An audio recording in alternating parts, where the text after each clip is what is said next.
इस वीडियो को लाइक करें, हमारे चैनल को सब्सक्राइब कर बेल आइकन जरूर प्रेस करें।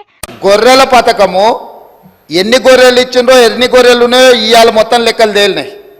గొర్రెల మీద ఏసీ బోళ్ళు ఊరికి అట్లా మీద ఇట్లా తడిమి చూస్తే ఆల్రెడీ 700 కోట్లు గొర్రెల పేరు మీద దిగమింగిండ్రు అని చెప్పి ఈరోజు రిపోర్ట్స్ వచ్చినాయి.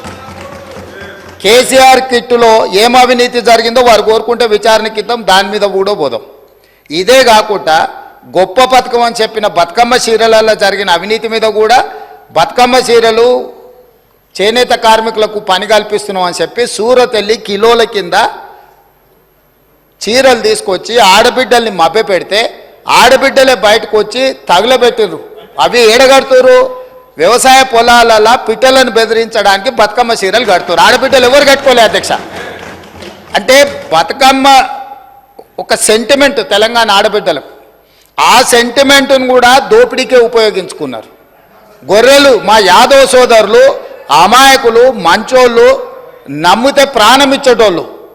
మా కుర్మ యాదవ్ సోదరులను అడ్డం పెట్టుకొని వందలాది కోట్ల రూపాయలు కొల్లగొట్టి మింగుతే ఇవాళ వాళ్ళ పంపకాలలో పంచాయతీలు వస్తే పోలీస్ స్టేషన్లో వాళ్ళే ఫిర్యాదు చేసుకుంటే ఆ కేసు ఏసీబీ విచారణకు తీసుకుంటే ఇవాళ ఇప్పటికే మీదనే 700 కోట్ల రూపాయలు వచ్చినాయన్నారు. ఇప్పుడు ఈడోళ్ళు వచ్చి కూర్చున్నారు.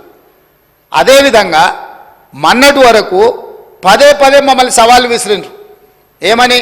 అసలు కాళేశ్వరం మీద మేము పెట్టిందే 80,000 కోట్లు, కాళేశ్వరం ప్రాజెక్టే 80,000 కోట్లు అయితే 1,00,000 కోట్ల రూపాయల అవినీతి ఎట్లా జరిగింది? రాహుల్ గాంధీ గారు లీడర్ కాదు రీడరు అని ఇట్లాంటి మాటలు వీళ్ళే మాట్లాడారు. ఇప్పుడేమంటుండు? ఇప్పటి వరకు మేము 94,000 కోట్ల రూపాయలు కాళేశ్వరం ఖర్చు పెట్టినామంటున్నాడు. నిన్నటికి నిన్న పోయి చూసిర్రు ఎట్లా కూలిందో, ఇంకేమైనా మిగిలిందా లేదా అని.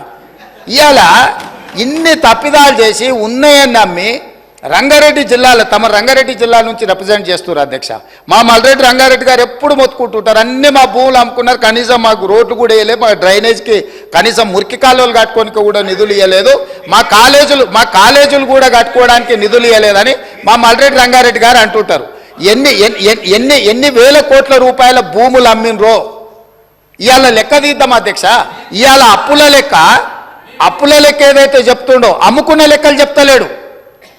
ఇవాళ మేము ఇది కట్టినాం, మేము అది కట్టినాం, ఈ కట్టడాలు చెప్తున్నాం, అమ్ముకునే లెక్కలు కూడా తెలవాలి కదా అధ్యక్ష.